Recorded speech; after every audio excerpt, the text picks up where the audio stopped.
ایک گوالا تھا، وہ دودھ میں پانی ملا رہا تھا۔ گوالا دودھ میں پانی ملا رہا تھا۔ پاس ایک آدمی کھڑا ہوا اس کو دیکھ رہا تھا۔ تو جس ڈول سے پانی وہ دودھ میں ملا رہا تھا، وہ ڈول، اس میں کچھ پانی بچ گیا۔ تو گوالا زمین پر بیٹھا اور بیٹھ کر اس نے وہ پانی پی لیا۔ تو جو آدمی پاس کھڑا تھا اس نے کہا، یہ تم نے کیا کیا ہے؟ تم نے دودھ میں پانی ملایا اور بیٹھ کر تم نے پانی پی لیا، یہ کیا کیا تم نے؟ اسے پتہ کیا جواب دیا گوالے نے؟ گوالے نے کہا کہ بیٹھ کر پانی پینا سنت ہے۔ بات سمجھ آئی آپ کو؟ ایک طرف وہ دودھ میں پانی ملا رہا ہے، دوسری طرف وہ سنت پر عمل کر رہا ہے۔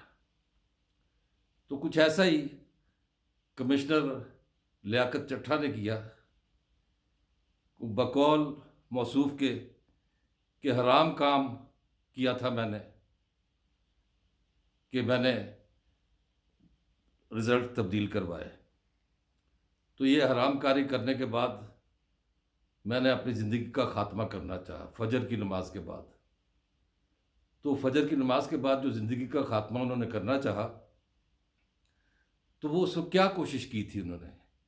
کیا گلے میں پھندا ڈالا تھا یا کوئی زہر کھانا تھا؟ اس کی تفصیل کوئی موجود نہیں ہے۔ لیکن موصوف نے کہا کہ پھر میں نے سوچا کہ حرام کاری کے بعد حرام موت مرنا یہ ٹھیک نہیں ہے، لہٰذا مجھے راولپنڈی کے کچہری چوک میں تختہ دار پر لٹکا دیا جائے۔ یہ کس قسم کا کمشنر ہے جو مجسٹریٹ بھی رہ چکا ہے، جس کو یہ قانون نہیں پتہ کہ اس کے کہنے پر نہ تو اس کو پھانسی دی جا سکتی ہے، ہاں البتہ اس پر یہ کیس ضرور بن سکتا ہے کہ تم نے خودکشی کی کوشش کی۔ کوئی عام آدمی اگر خودکشی کی کوشش کرے تو اس کے خلاف مقدمہ ہوتا ہے، اگر وہ زندہ رہ جائے۔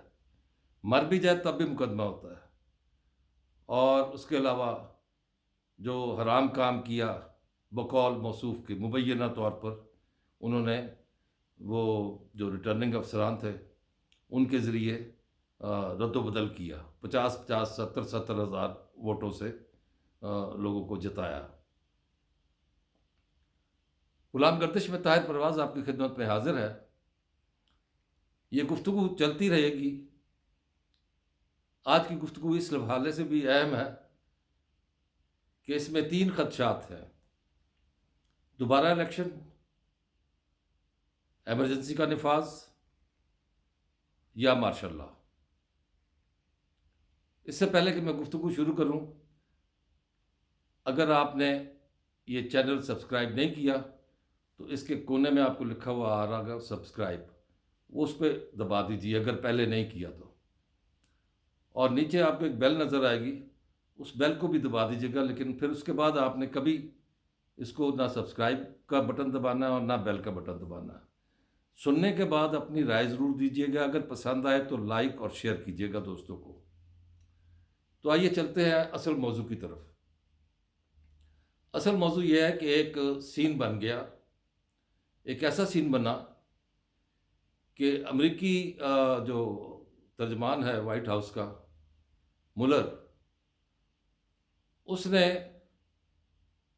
کہا کہ جی پاکستان میں جو الیکشن ہوئے ہیں اس پر ہمارے خدشات ہیں اور ان کی تحقیق کی جائے۔ پاکستان نے آج تک کسی ملک کے الیکشن میں اس قسم کے خدشات کا نہ ذکر کیا، نہ تحقیق کا مطالبہ کیا۔ اب یہ آئے اس بات کو لے کر یہاں کیا چل رہا ہے پاکستان میں؟ پاکستان میں یہ چل رہا ہے کہ یہ جو آپ نے بیان بازی کی ہے، اس سے ہماری تسلی نہیں ہوئی۔ آپ ٹھوک بجا کر پاکستان سے مطالبہ کریں تاکہ آپ پرانے سارے دھونے دھل جائے آپ کے، جو کچھ آپ نے کیا، جو آپ نے رجیم چینج کے لیے کردار ادا کیا۔ یہ کون کہہ رہا ہے؟ یہ میرے تحریک انصاف کے دوست وہ کہہ رہے ہیں۔ وہ یقیناً ایسی بات اگر ان کے علم میں ہے اور ان کے پاس ثبوت بھی ہیں تو ان کو یقیناً یہ بات کرنی چاہیے، لیکن کسی غیر ملک کے ساتھ نہیں۔ اس کے بعد کیا صورتحال ہوتی ہے؟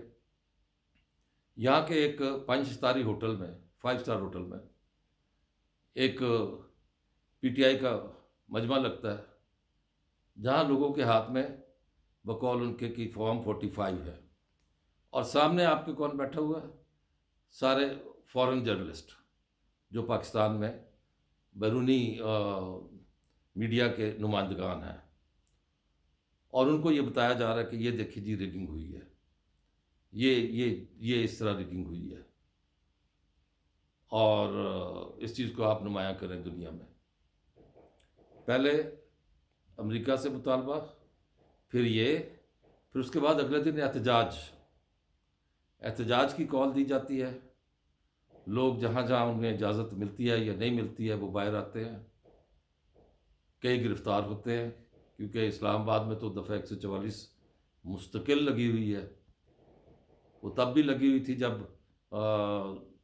بلو ایریا کے درختوں کو جلایا جا رہا تھا، تب بھی دفعہ 144 تھی، لیکن اس وقت جو لوگ موجود تھے سپریم کورٹ میں، وہ ساس کے چہیتے بندیال صاحب، تو وہ انہوں نے پیغام دیا، لیکن وہ کہنے لگے ہو سکتا ہے ان کو پیغام نہ ملا ہو، لہٰذا اس پر پھر بات نہیں ہوئی۔ اب صورتحال یہ ہے کہ ملک میں جماعت اسلامی ہو، جمعیت علماء اسلام فضل الرحمان گروپ ہو، یا بلوچستان کی پارٹیاں ہوں، بلکہ پیپلز پارٹی بھی، یہ سب احتجاج پر لگے ہوئے ہیں کہ دھاندلی ہوئی ہے۔ پی ٹی آئی بھی ہے، اور پی ٹی آئی نے زیادہ سیٹیں لی ہیں کہ پی کے میں، فیڈرل میں بھی انہوں نے اکیلے سیٹیں لی ہیں لیکن آزاد حیثیت میں، اور اسی طرح پنجاب میں۔ اب یہ جیتنے کے بعد، سیٹیں لینے کے بعد دھاندلی کا شور، یوں تو ہر الیکشن کے بعد دھاندلی کا شور ہوتا ہے، لیکن اس دفعہ جو دھاندلی کا شور ہو رہا ہے وہ بالکل سسٹم کو جیم کرنے کے لیے، اس حد تک جیم کرنے کے لیے کہ جو کولیشن گورنمنٹ فیڈرل میں بن رہی ہے وہ بھی سوچنے پر مجبور ہے۔ ان کو بھی کہا جا رہا ہے، نون لیگ لیڈ فیڈرل گورنمنٹ، کہ ہم فیڈریشن میں نہیں جائیں گے، ہو سکتا ہے پیپلز پارٹی کل کو ہمارے پیروں کے نیچے سے زمین کھینچ لے، اپنی جو حمایت ہے اس کو واپس لے لے۔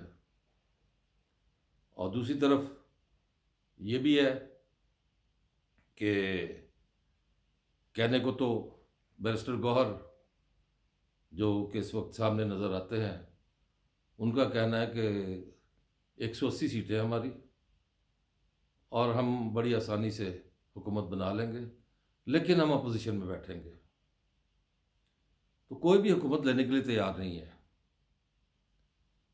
یہ صورتحال ایسی بنتی جا رہی ہے کہ جیسے بالکل اب آپ جو الیکشن آپ نے کرائے، 50 ارب سے زائد روپیہ پاکستان کے ٹیکس پیئرز کا لگا اس پر،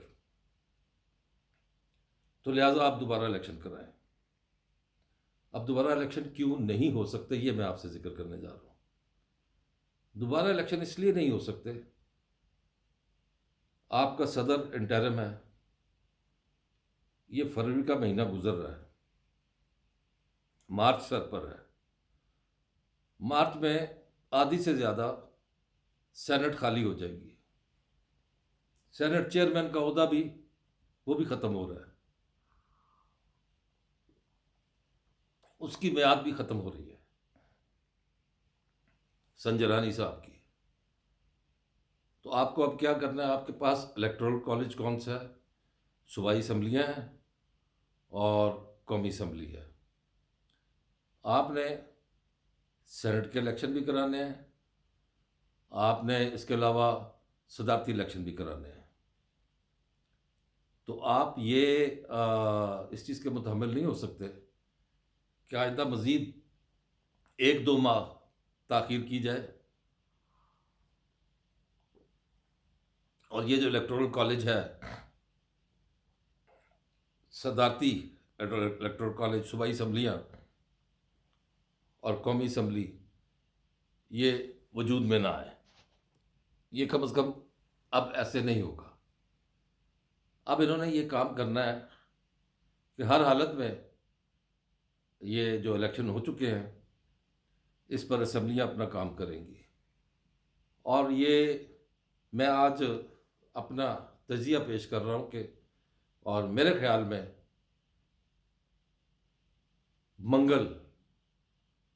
منگل کو اس سلسلے میں واضح صورتحال سامنے آ جائے گی. سندھ میں پیپلز پارٹی گورنمنٹ بنائے گی، پنجاب میں نون لیگ اور پیپلز پارٹی مل کر بنائیں گے، اور بلوچستان میں آپ کے کیا نام ہے، مسلم لیگ نون اور پیپلز پارٹی مل کر گورنمنٹ بنائیں گے. اور جو بلوچستان کی چند جماعتیں ہیں، فرنٹیئر میں یعنی خیبر پختونخوا میں، اس میں پاکستان تحریک انصاف اور جماعت اسلامی تو خیر اب نہیں، لیکن JUIF اور کچھ مزید ارکان یہ مل کر حکومت بنائیں گے. اور یہ تو طے ہے اب کہ یہ صفحہ پھٹ گیا کہ الیکشن دوبارہ ہوں گے.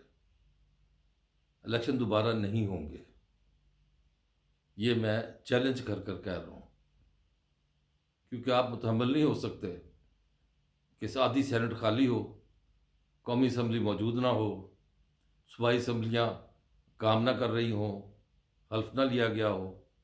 یہ نہیں ہوگا. تو اب یہ صورتحال سامنے آ رہی ہے کہ الیکشن یہی قابل قبول ہوں گے، چاہے کوئی لیاقت چٹھا سامنے آئے یا کوئی اور چٹو بٹا سامنے آ جائے، الیکشن یہی تسلیم ہوں گے. اور انہی پر سارا کچھ دار و مدار ہے. باقی احتجاج کرنے والے احتجاج کریں گے، وہ کرتے رہیں، کیونکہ ملک ان چیزوں کا متحمل نہیں ہو سکتا. 50 ارب سے زائد روپیہ آپ خرچ کر چکے ہیں اس مقروض قوم کا، اور آپ مزید 50 ارب کے آپ میرے خیال میں متحمل نہیں ہو سکتے. تو رہی بات پیر پگارو صاحب کی، انہوں نے فرمایا کہ ایمرجنسی لگے گی اور مارشل لا لگے گا. ان کی بھی ایک خواہش جو ہے وہ پوری نہیں ہونے جا رہی. نہ ایمرجنسی لگے گی نہ مارشل لا. مارشل لا کا راستہ رک چکا ہوا ہے ہمیشہ کے لیے. اس پر یقین کر لیں. اگر نہیں یقین آتا تو سپریم کورٹ کی پروسیڈنگز دیکھ لیں، فیصلے دیکھ لیں. اگر کوئی فیصلہ ذہن میں نہیں ہے تو مشرف کی پھانسی کا فیصلہ دیکھ لیں. تو کوئی اس وقت جنرل یا چیف آف آرمی اسٹاف اس قسم کی مہم جوئی کرنے کی پوزیشن میں نہیں ہے کہ وہ مارشل لا لگائے. ایمرجنسی کسی ایک صوبے میں لگ سکتی ہے کسی وجہ سے، بدامنی کی وجہ سے، حالات کو خراب کرنے کی وجہ سے. وہ ہو سکتا ہے کہ گورنر راج لگ جائے، وہ کہاں، وہ میں ابھی نہیں بتا سکتا. بہرحال یہ ہے کہ الیکشن یہی منظور ہوں گے، الیکشن دوبارہ نہیں ہوں گے. ملک میں ایمرجنسی نہیں لگے گی، ملک میں مارشل لا نہیں لگے گا. آپ نے میری باتیں سن لی، اور وہ میں نے وجہ بھی بتا دی کہ الیکشن دوبارہ کیوں نہیں ہوں گے. اپنی رائے دیجیے گا. آپ نے اگر سبسکرائب کر لیا ہوا تو بہت شکریہ، نہیں کیا تو آپ کر دیں. جزاک اللہ. اللہ نگہبان.